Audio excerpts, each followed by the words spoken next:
नमस्कार मित्रांनो, आपल्या यूट्यूब चॅनलवर तुमचे मनापासून स्वागत आहे। मित्रांनो, आपण आज पाहणार आहोत की बँकेत न जाता घरी बसल्या बसल्या ऑनलाईन पद्धतीने 2 मिनिटांमध्ये एचडीएफसी बँकेचे नवीन चेकबुक कसे मागवायचे। कोणतीही लाईन नाही आणि फॉर्म भरण्याची कटकटही नाही।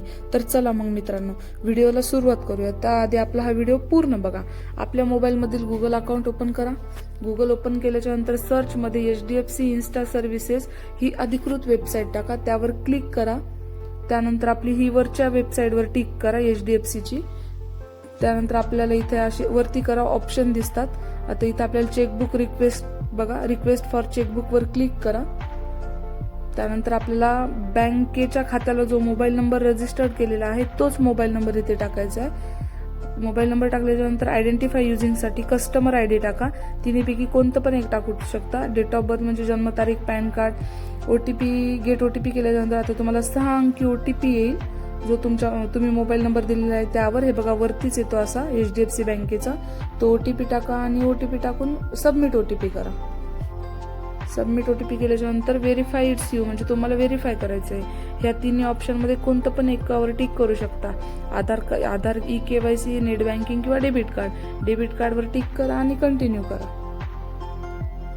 त्यानंतर अजून ऑप्शन डेबिट कार्डवर इथे पण टिक करा आणि कंटिन्यू करा। कंटिन्यू केल्याच्या नंतर आता लास्ट 4 अंक टाकायचे आहेत आपल्याला शेवटचे डेबिट कार्डचे।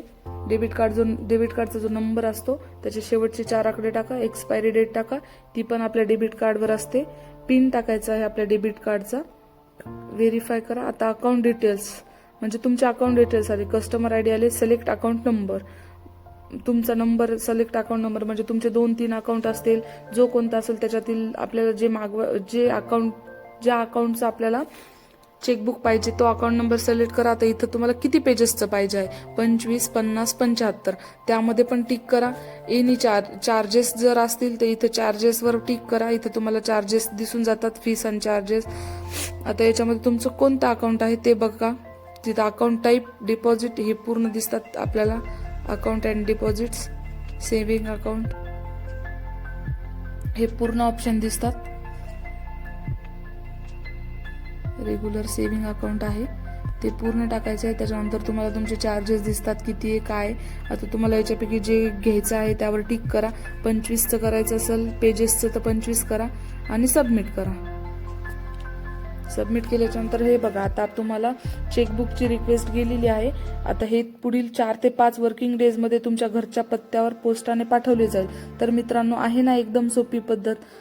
तर हा व्हिडिओ कसा वाटलाय मला कमेंट करून नक्की सांगा। व्हिडिओ आवडला असेल तर लाईक करा, तुमच्या मित्रांसोबत शेअर करा आणि आपल्या चॅनलला सबस्क्राईब करायला विसरू नका। भेटूया अशाच एका नवनवीन माहितीपूर्ण व्हिडिओमध्ये।